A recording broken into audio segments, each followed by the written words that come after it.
오늘 이렇게 귀한 시간 내주셔서 고맙습니다. 네, 반갑습니다. 네. 시간이 많지 않으실 테니까 바로 현안 질의부터 들어가겠습니다. 네. 그 새 정부 출범 뒤에 뭐 석 달 넘게 지난 셈이고요. 총리 취임 뒤로는 한 2달여 시간이 흐른 건데 그 사이에 대통령 국정 지지율은 뭐 2달여 정도는 한 60%대로 고공행진을 하다가 공교롭게도 특별 사면을 계기로 해서 좀 주춤하는 모양을 좀 보였고요. 그 한미 정상회담 이후로 다시 그 회복되는 그런 모습을 보였는데 좀 어떻게 평가를 하셨습니까?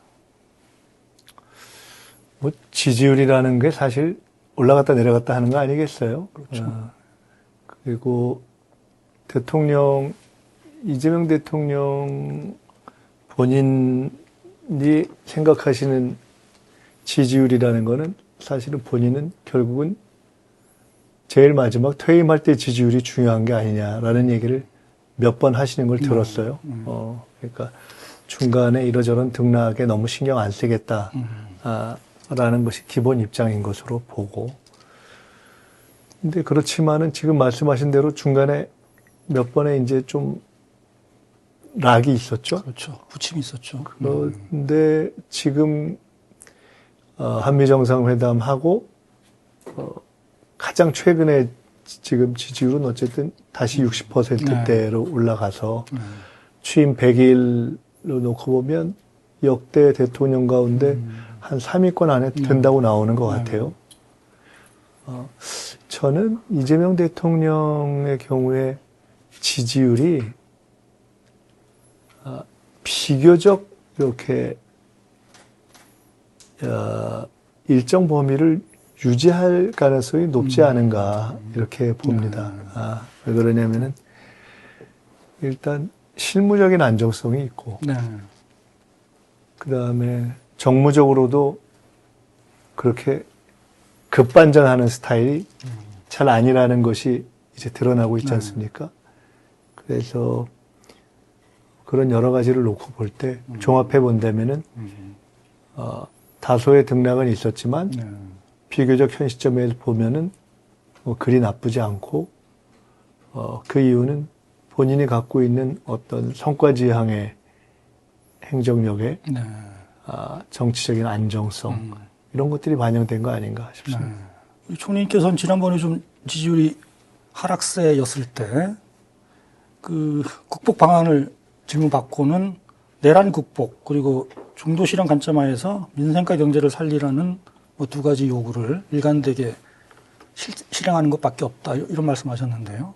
어떻게 각각 좀 평가를 어떻게 하십니까? 잘 되고 있다고 보십니까? 그렇죠. 내란 극복은 아무래도 이제 국회와 특검을 통해서 하는 것이고요. 법과 제도를 통해서 하는 것이고 원래 원칙대로 하되 너무 길어지지 않게 너무 늘어지지 않게 적시에 하는 것 이제 그건 아니겠어요? 어쨌든 현재까지는 이제 법에 정해진 대로 이 특검도 진행되고 있고 하기 때문에 일단 현재까지는 뭐 진행되고 있다 이렇게 보고요. 결국은 그게 처음 지지율하고 상관되는 거지만은 결국은 경제 아니겠습니까? 네. 그 집권 세력의 최종적인 지지율이라든가 평가는 경제에서 승부가 나겠죠. 민생 경제 쪽으로 하여튼 계속 방점을 찍고 있고 그게 어떻게 좀 잘 현재로서는 뭐 생각대로 잘 돼간다 이렇게 좀 평가를 하십니까? 원래 처음 정부 시작할 때 대통령과 말씀 나누기를 일정 시기까지는 그게 사실상 한미 정상회담 시기였던 것 같습니다. 그때까지는 대통령께서 여러 가지를 챙기시겠지만은 외교를 가장 집중적으로 이 어떤 고민의 최우선순위로 놓고 하는 것이 불가피하다고 봤습니다. 근데 다행히 그것이 일단락은 이제 1라운드로 넘어간 셈이 돼서 비교적 그 이후로는 민생 경제에 집중할 수 있는 여건이 됐다 이렇게 보는 거죠. 오늘 뭐 여하튼 가장 뜨거웠던 소식부터 좀 여쭤봤으면 싶은데요.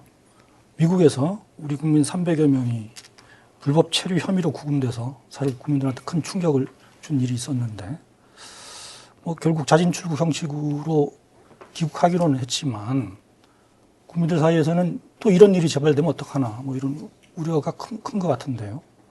그렇죠. 네.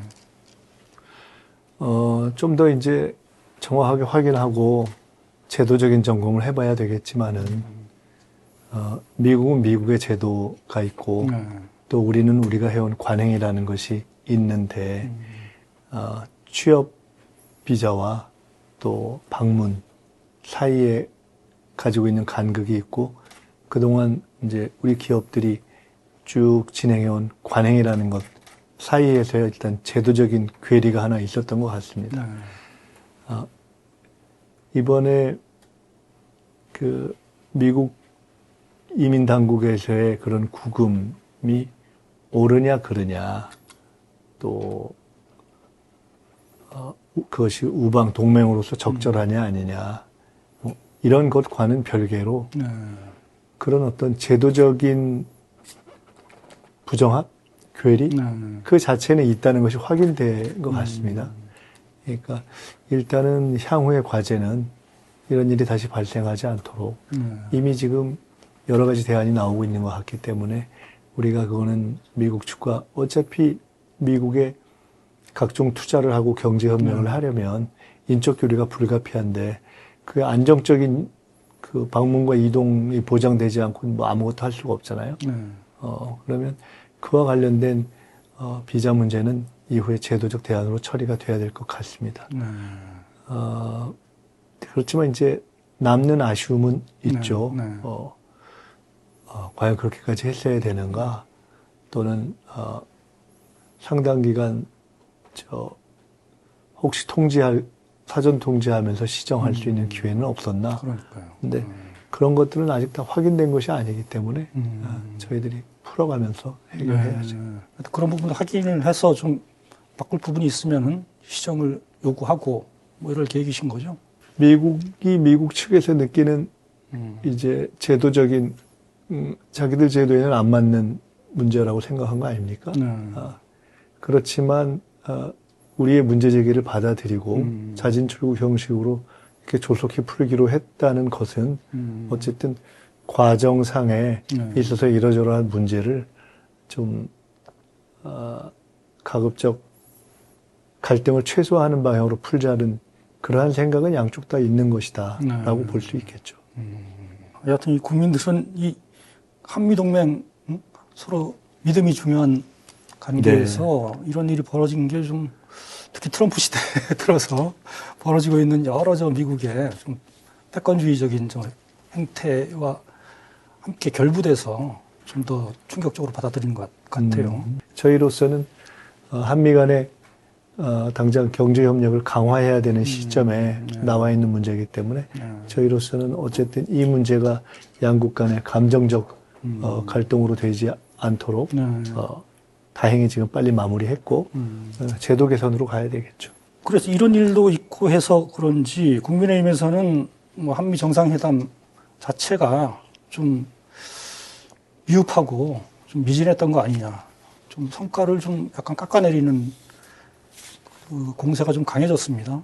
한미 정상회담에 기반이 있었기 때문에 그래도 이번 상황이 이렇게 빨리 풀린 거 아니겠습니까? 그러니까 이것을 가지고 너무 과하게 한미 정상회담 전체를 깎아내리기는 국민들이 그렇게 평가 안 할 거라고 봅니다. 예.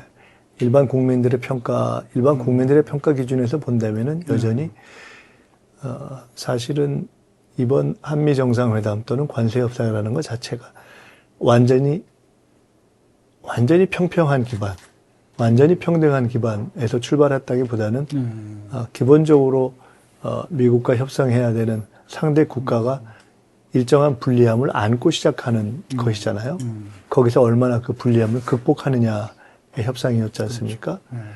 그런 점에서 보면은 우리는 일정하게 그것을 막아내고 또 불확실성도 없애면서 길게 보면 마치 FTA 때 우리가 우려했지만 길게 보면 장기적으로 봐서 FTA 이후에 한미 간의 어떤 무역에서 누가 득을 받느냐 하는 종합평가에서 우리가 꼭 손해만 봤다고 평가되지 않는 것처럼 그렇죠. 길게 봐서는 이번에 한미 간의 협상에서 특히나 조선 분야라든가 또는 전략 분야의 협력 이런 부분은 저는 오히려 5년, 10년 정도 후에는 오히려 한국이 미국에 있어서 굉장히 중요한 골간 부분을 딱 점하게 되는 그러한 점으로서 그 상호 간의 어떤 위치가 일전에 변할 가능성도 생겼기 때문에. 알겠습니다. 네. 긍정적인 측면을 하여튼 살려두고 가야 된다 네, 이 말씀이시네요. 네. 지금 어쨌든 상황이 보면 그 미국이 15%로 약속을 했습니다만은 아직까지 그 일본처럼 이렇게 완전히 내린다고 이게 확정적으로 지금 하고 있지는 않은 상황이잖아요. 네. 그래서 그 사이에 일본에 비해서 우리가 조금 상대적으로 손해를 그렇죠. 보고 있다 이런 지적도 나오는데 그런 얘기가 있죠. 근데 심의 협상은 지금 어떻게 그러면 좀 그건 이제 두 가지 의견이 있더라고요. 빨리 그렇게 서면 합의까지를 끝내는 것이 더 유리하지 않겠냐라는 얘기도 있고 초반에 그거를 빨리 서면 합의까지를 끝냈었으면 오히려 조금 더 불리했을 수 있다 이렇게 보는 견해가 실제로 협상팀 내에서 있더라고요. 그래서 그 부분은 오히려 후속 그 협상이 여러 분야에 걸쳐서 진행되고 있기 때문에 물론 지금 자동차 부분에 있어서 현재까지 갖고 있는 그런 취약점이 있는 것은 맞는데요. 25%. 다른 여러 가지를 놓고 볼 때 정부의 협상팀이 종합적인 협상을 하고 있지 않을까 이렇게 보고 있습니다. 특별히 뭐 더 상대적으로 더 악화되거나 이럴 뭐 여지는 그럴 거는 없을 걸로 봅니다. 지금 이미 지금까지 나왔던 것에서 더 악화될 가능성은 별로 없지 않는가. 네. 알겠습니다. 물론 협상 상대로서의 미국 측이 전혀 그런 어떤 압박적 협상을 안 취할 것이다 이렇게 보는 것은 아니지만 현재까지 이렇게 딱 이렇게 합을 이렇게 붙어보면 대략 감이라는 게 있는 거 아닙니까? 근데 그것을 볼 때 일정하게 이번 우리 협상팀이 팀 플레이를 하면서 생긴 팀워크도 생겼고 전체적으로 이 정도 선은 지켜낼 수 있겠다 하는 감들이 그 일정한 자신감이 생긴 것 같습니다. 미국에서 뭐 여러 가지 하여튼 청구서를 내밀고 있는데 그 중에 하나로 이 국방 예산 문제도 있는데요. 이건 뭐 우리가 먼저 국방 예산을 늘리겠다라고 얘기를 하긴 했습니다만은 3.5%까지 GDP 대비 늘리기로 합의했다. 뭐 이런 보도도 나왔습니다.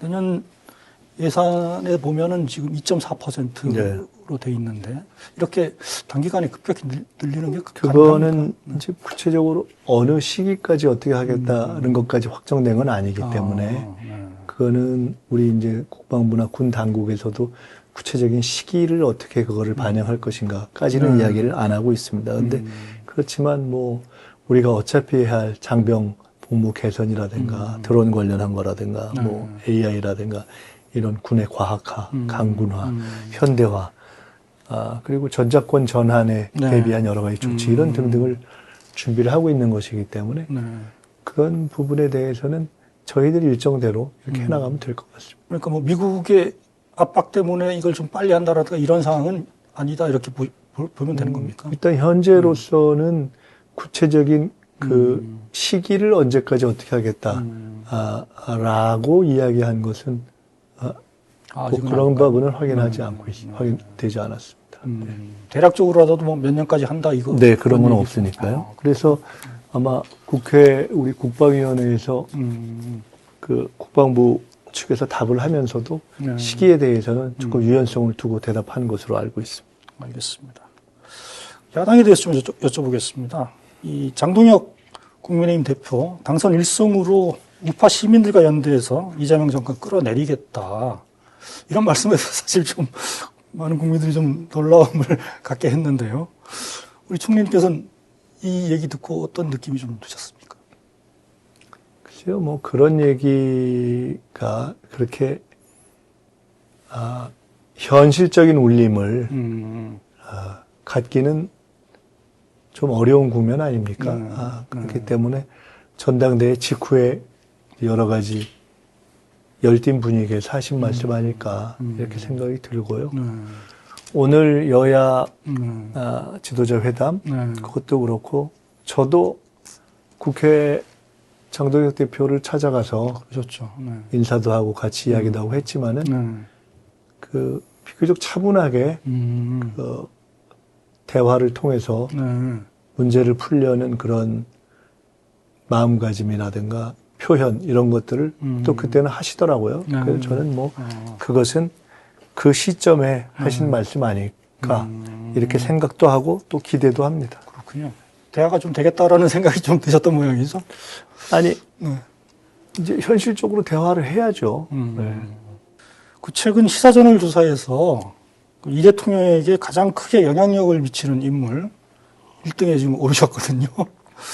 보니까 이 영부인을 제치고 이렇게 오른 경우는 4년 만에 뭐 처음이라고 하던데 그 이유를 뭐라고 생각하십니까? 특별한 이유는 없을 거고 그게 뭐 큰 의미가 있는 수치라고는 생각 안 하고요.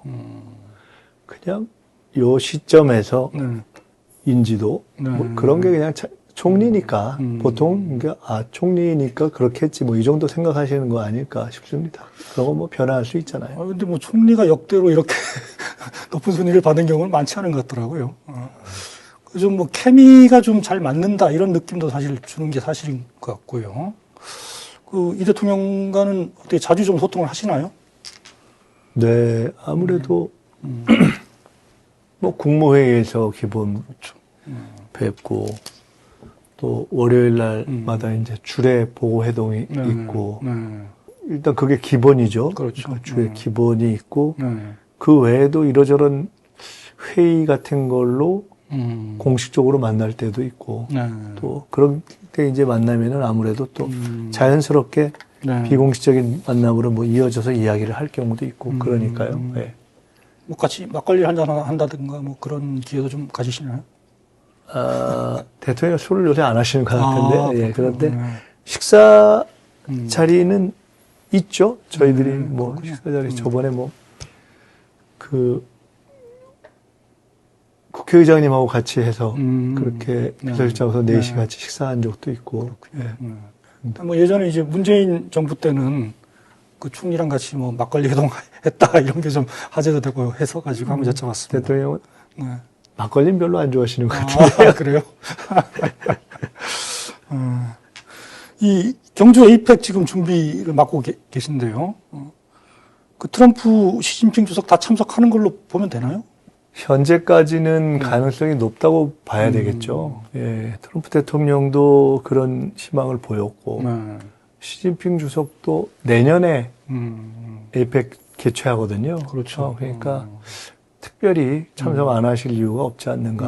예. 저는 두 분 다 참석할 가능성이 높다. 뭐 특별한 뭐 아주 급변한 사유가 생기지 않는 한 그렇게 보고 있습니다. 그 또 관심이 김정은 북한 국무위원장이죠. 이 참석이 추진되고 있느냐 뭐 이 점일 텐데 어떻습니까? 일단 저는 추진하지 않고 있고요. 네. 그렇게 되면은 참 좋겠다 하는 이야기는 이미 대통령께서 트럼프 대통령에게 이제 한미 정상회담 때 하신 거 아닙니까? 그런데 그때 그 에이펙에 실제로 그 회의에 직접 참석할 수 있겠는가? 이거는 그렇죠. 가능성이 그렇게 높지는 않다고 봅니다. 그래서 뭐 일각에서는 그럼에도 불구하고 그렇게 된다면 그건 뭐 대단히 놀라운 일일 거고요. 네. 그렇지만 일각에서 뭐 판문점에서 뭐 만날 수 있다 이런. 그런데 뭐 이제 그때 트럼프 대통령도 한국을 방문한 차제에 그런 정치적 이렇게 그 시기에 만날 수 있는 정치적 상상 이런 건 좋죠. 예. 그런 정치적 상상을 그런 정치적 상상은 이미 네. 시작된 거 아닙니까? 네. 여하튼 뭐 그런 상상을 현실로 좀 만들어가기 위한 정부의 노력도 중요한 거 아니겠습니까? 상상을 다양하게 하다가 보면 세상이 변화할 수 있고. 알겠습니다. 네.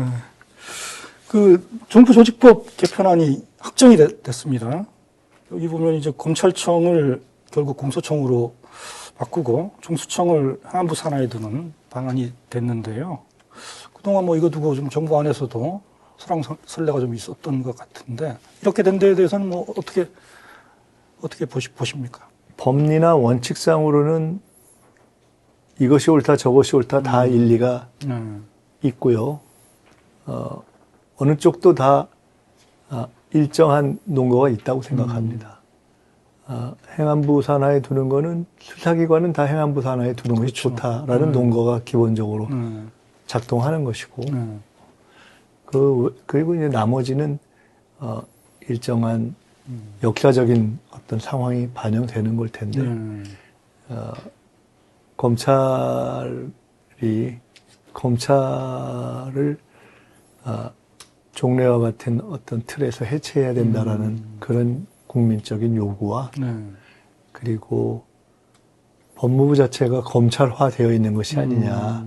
그렇기 때문에 법무부 아래 두면 이 검찰개혁의 취지가 살아나지 못하는 것 아니냐라는 국민적 인식이 워낙 큰 역사적 상황 위에 우리가 있는 것이죠. 그 역사적 상황 위에서 누구도 자유로울 수 없는 거 아닙니까? 그러면 이것이 아주 형식 논리로만 다 풀 수는 없는 것이기 때문에 그런 역사적 상황 위에서 결정된 것이다. 네. 어떻게 총리께서는 잘 됐다고 보시나요? 저는 개인적으로는 크게 봐서 법무부 아래 검찰을 두기는, 그러니까 공수청 외에 분리된 이후에 중수청을 두기는 현재의 역사적 국면에서 좀 어렵다고 봤습니다. 원래 그렇게 보셨군요. 네, 좀 어렵다고 봤고, 아까 말씀처럼 논거는 양 논거가 다 일정한 합리성이 있죠. 뭐 100% 맞고 100% 틀린 게 어디 있겠어요. 그렇죠. 그러나 현재의 역사적 국면에 대한 판단과 진단은 저는 사실은 그런 편이었고요. 그러셨군요. 그렇지만은 이후에 남아있는 디테일들이 많이 있지 않습니까? 그거에 대해서는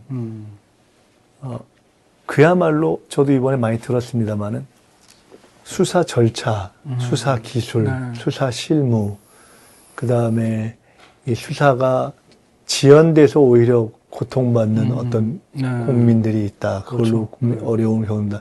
이런 것을 충분히 반영할 수 있도록 저는 그 디테일은 담아내야 한다. 우리가 큰 역사적인 가닥을 한번 쳤으면 그 생각을 하고 있고 지금 총리 산하에 이제 검찰개혁 그렇죠. 그 디테일을 다뤄나갈 추진단을 만들게 됩니다. 그러죠.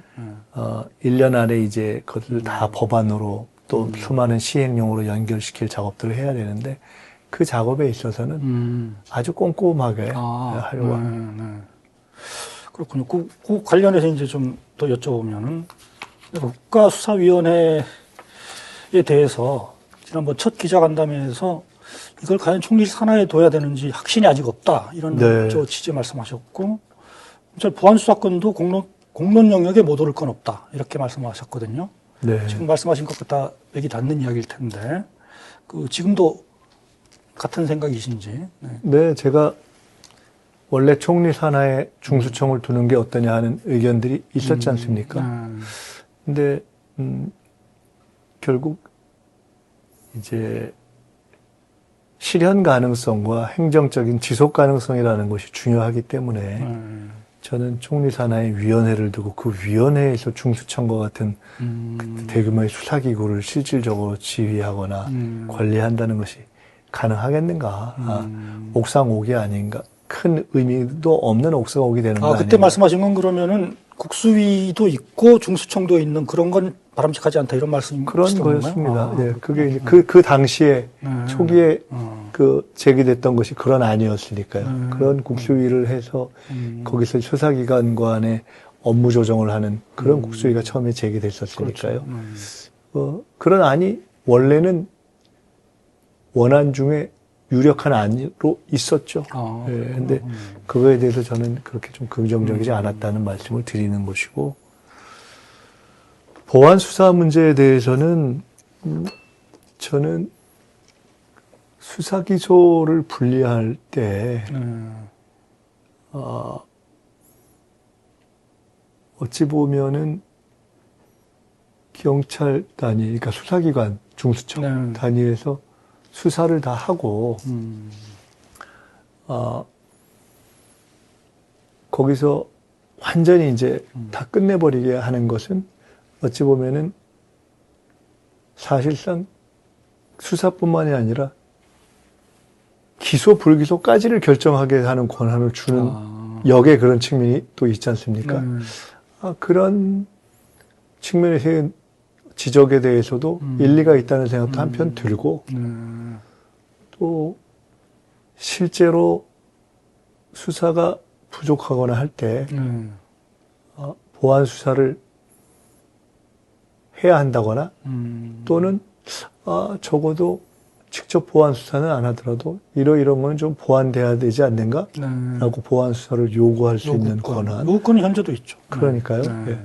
그런 등등에 대한 문제 제기에 대해서는 충분히 생각해 볼 만하다 이렇게 보고 있습니다. 열어놓고 논의할 만하다 이런. 네, 논의할 만하다 저는 이렇게 봅니다. 왜냐하면은 일단 저희가 수사 실무를 경험한 사람들은 아니잖아요. 근데 지금 이미 큰 틀에서의 어떤 검찰 개혁이라는 것이 이루어졌고 더구나 그 소송 문제에 있어서까지도 큰 가닥을 하나 쳤기 때문에 이제는 그런 수사에 있어서의 안정성 문제도 조금 더 열어놓고 들어볼 필요가 있지 않나. 제가 어떤 의견이 옳다 그르다를 말씀드리는 것이 아니라 그간 제기됐던 모든 문제들을 충분히 저는 실무적으로 하나하나 따져봐야 한다 이렇게 봅니다. 근데 이제 검찰 개혁을 강하게 주장하시는 분들 입장에서는 이 보안 수사권을 어쨌든 검찰에 남겨두는 그 자체가 검찰의 수사권을 두는 거기 때문에 수사기관으로 존속하게 하는 그런 의미가 있어서 이것은 뭐 기소 수사 분리의 원칙과는 맞지 않는다 이런 주장을 하는 거 아니겠습니까?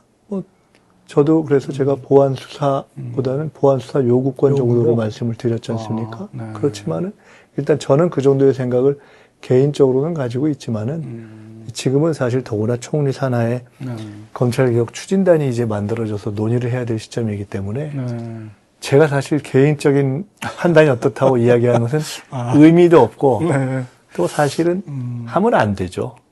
어떤 의미에서는 적어도 이 시점에서는 그렇기 때문에 오히려 제가 드리는 것은 아주 어려운 논의를 거쳐서 큰 가닥이 쳐졌으니 나머지 디테일의 문제는 한번 정말로 아주 꼼꼼하게 논의를 해보는 게 좋다. 그것을 열어놓는 것까지는 해야죠.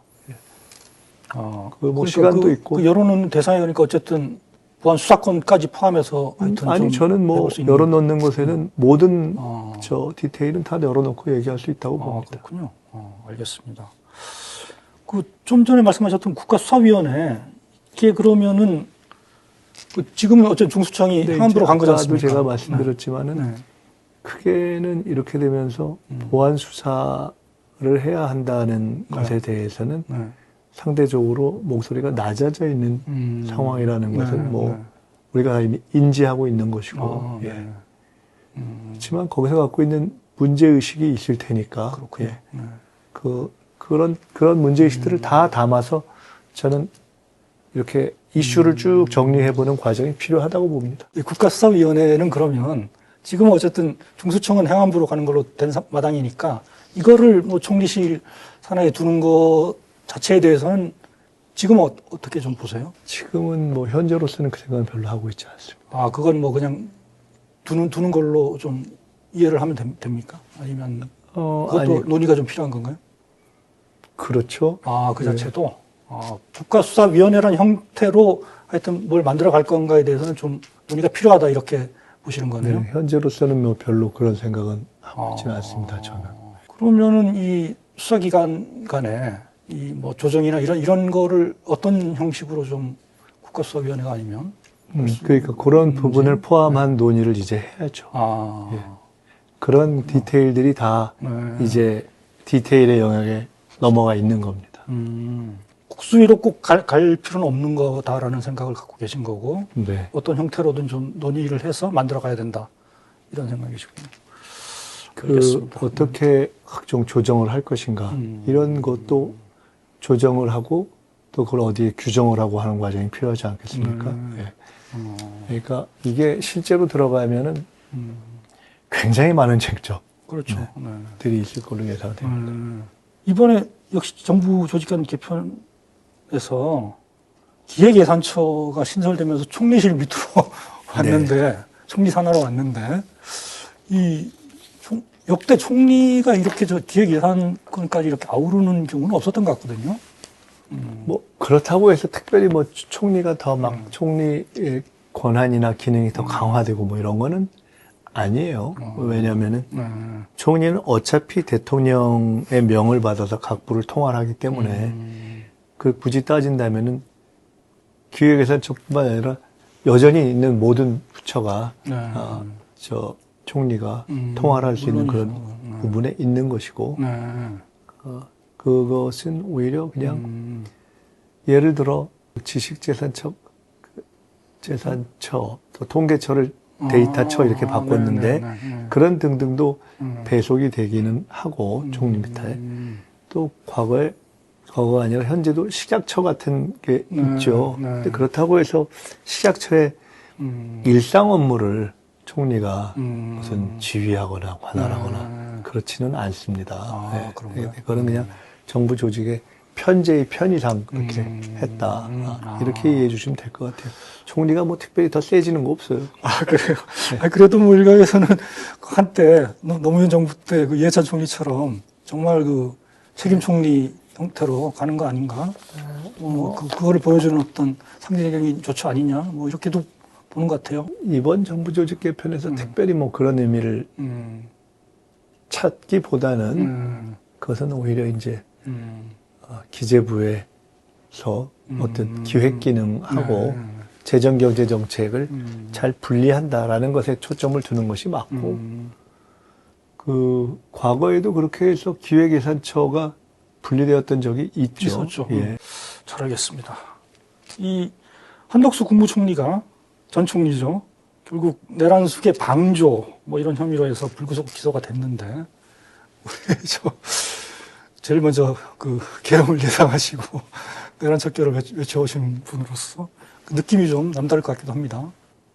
제가 이 앞에서 한덕수 총리 그때 비판하면서 시위도 하고 공간 앞에도 가서 시위도 하고 그러다가 이제 제가 그 건물에 들어와서 일하고 그 집에 공간에 가서 살게 될 줄은 몰랐는데 안타깝죠. 안타깝고 결국 계엄 이후에 시기마다 느끼는 거지만은 그런 역사의 한 순간 어떻게 판단하고 행동하는 게 얼마나 중요한가. 그리고 그에 있어서 이제 다른 변명을 허용하지 않는 거 아닙니까? 더구나 공직의 무게가 무거울수록. 그렇죠. 그러니까 그때 뭐 그것이 그렇게 중요한 줄 몰랐다. 뭐 이렇게 설명할 수가 없는 거잖아요. 저 스스로도 그런 무거움이 있는 지금 곳에 있구나 하는 생각을 하면서 가다듬게 되죠. 알겠습니다. 이 한 전 총리 어쨌든 구속영장은 기각이 됐습니다. 그래 불구속 기소가 됐는데 그 직후에 이제 민주당에서 내란 특별재판부 설립 그리고 사법개혁이 시급하다 이런 주장이 좀 커진 것 같고요. 뭐 실제로 법안까지 뭐 제기되고 있는 상황인데 반면에 야당에서는 오늘 회동에서 장영욱 대표가 3대 특검법 개정안 그리고 내란 특별재판부 설치법에 거부권을 행사해달라 이렇게 요청을 했습니다. 우리 총리께서는 좀 어떻게 생각하십니까? 아직 민주당 자체에서의 안이 확정되거나 이런 것이 아니기 때문에 그거에 대해서 뭐라고 얘기하기도 어렵고, 이제 야당에서 지적하는 여러 가지 법적인 문제점 이런 것들이 어떻게 거기에 담겨 있는지가 이제 드러나 있지 않은 상황이라 판단하고 평가하기 좀 이르고요. 그렇지만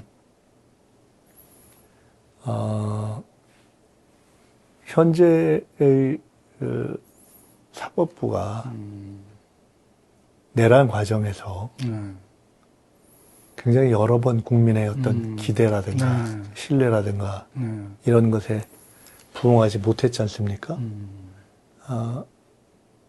그 시점에서의, 그러니까 지금 이제 총리가 되어서가 아니라 그 시점에서의 저는, 야, 이거 정말 이렇게 그대로 둬서 되는가라는 생각을 가지고 있었고, 지금 그 한덕수 전 총리 영장 기각이라든가 이런 것들을 보면서 정말로 이런 중요한 역사적 시기에 부응할 만한 그런 판단을 할 수 있는 그런 오해받지 않을 그런 재판부의 구성의 필요성에 대해서는 저는 사실은 국민의 입장에서 굉장히 공감을 크게 하는 편입니다. 그렇군요. 그럼 뭐 민주당에서 가령 뭐 위헌 논란이나 이런 부분들을 좀 말끔히 좀 정리를 해서 사실 뭐 그런 부분까지 다 해소되는 그런 뭐 법안이 나온다라면은 충분히 그것도 해볼 수 있다 이런 생각도 하시는 거네요. 그러면 일단 저는 그 필요성에 대한 공감을 가지고 있다. 그렇군요. 예. 알겠습니다. 오늘 저 증권거래소 방문하셔가지고 뭐 역대 어느 정부보다 자본시장 존중하는 정부가 되겠다 이런 저 약속을 하셨는데, 그런데 지금 그 주식 양도세 대주주 기준 50억이냐 10억이냐 이 부분은 아직까지도 좀 시간이 많이 지났는데 결론이 안 나고 있는 것 같습니다. 이대로 가는 거 아니냐는 뭐 얘기도 나오는데. 아마 부총리가 9월 중에는 결론을 내지 않을까 싶은데요. 9월 중에 9월이라고 얘기하지 않았던가 싶은데요. 어쨌든 그 문제에 대해서 이제 이대로 가든 변화하든 그 예측 가능성을 이제 좀 안정적으로 줘야 되는 거 아닙니까? 그렇죠. 그 점에 대해서는 너무 오래 끄는 것은 좋지 않다. 어떤 경우건라는 공감대가 있고요. 그 부분의 결론을 부총리가 내도록 그렇게 얘기를 했는데 제가 알기로는 제 느낌으로는 그렇게 오래 이거를 끌지는 않지 않겠는가 이렇게 보고 있습니다. 그렇군요. 혹시 그 느낌 중에 이게 어떤 방향으로 갈 건지에 대한 느낌도 좀 있으신가요? 그 느낌이 그냥 딱 가운데 있네요. 그래요. 알겠습니다. 부총리가 결정을 할 것 같다는 느낌 외에는 다른 느낌이 없네요. 이진숙 방송통신위원장 면직 검토한다 이런 얘기가 많이 나왔는데 지금 뭐 어떻게 좀 진행이 되고 있습니까? 공무원의 정치적 중립 위반 이런 거에 대한 문제가 있다는 지적이 이미 있었지 않습니까? 그래서 공직자로서의 처신에 맞는가라는 지적이 이미 되고 있었고 이제 그것에 대해서 저도 국무회의에서 이렇게 모습을 보면서 아니 좀 너무 어떤 정치적 의도를 가지고 있는 거 아닌가? 이런 느낌이 들더라고요. 그렇기 때문에 그런 비판과 평가에 저는 충분히 이해가 가고. 근데 지금 상황은 이 정부 조직 개편을 하면서 그것이 또 이제 병행적으로 지금 진행이 되고 있는 상황이어서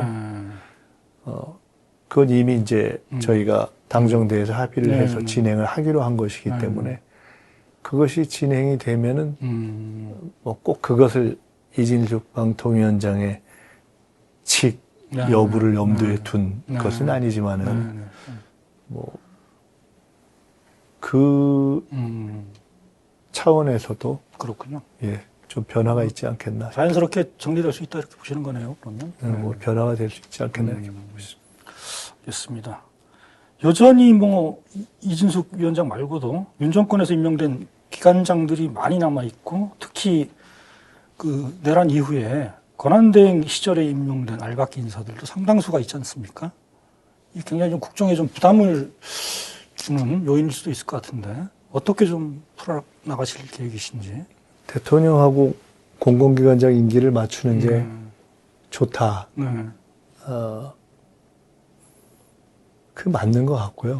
뭐 여당 때는 여당 놀리고 야당 때는 야당 놀리냐 이런 네. 얘기가 있지만 네. 결국 종합적으로 보면은 결국 대통령이 임명하는 것이고 그러니까요. 통상적으로 자기의 정책을 실현할 수 있는 만한 사람들로 해서 사실상 임명하는 것 아닙니까? 네.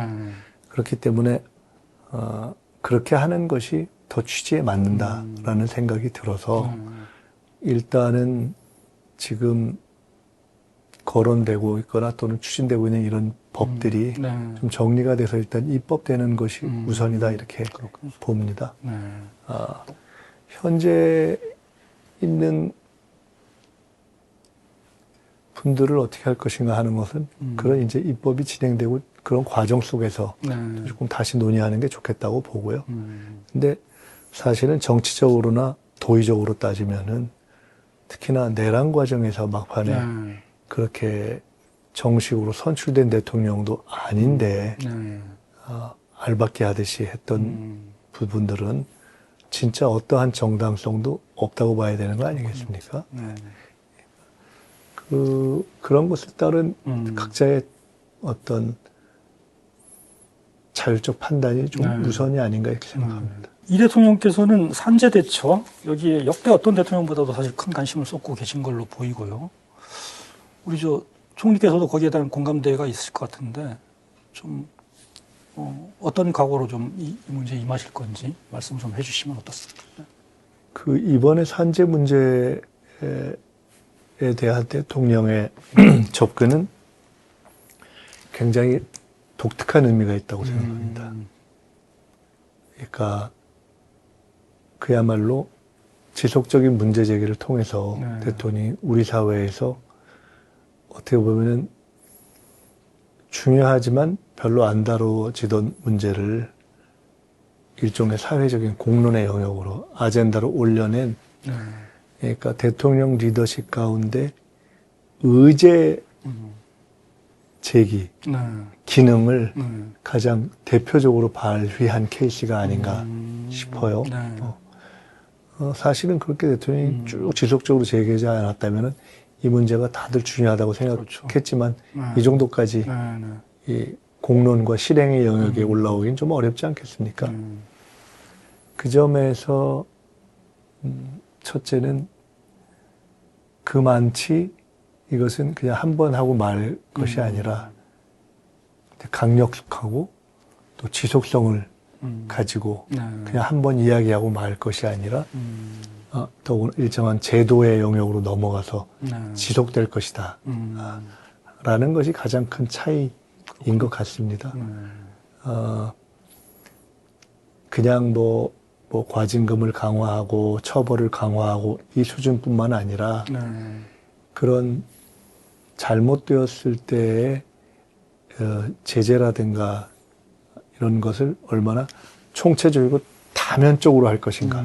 그야말로 금융부터 시작해서 모든 정부 부처가 범부처적으로 하는 이런 것이 하나가 있고 또 한편으로는 그런 안전을 잘 제도화한 기업들의 경우에는 어떻게 인센티브를 줄까 이런 것까지도 고민을 하니까요.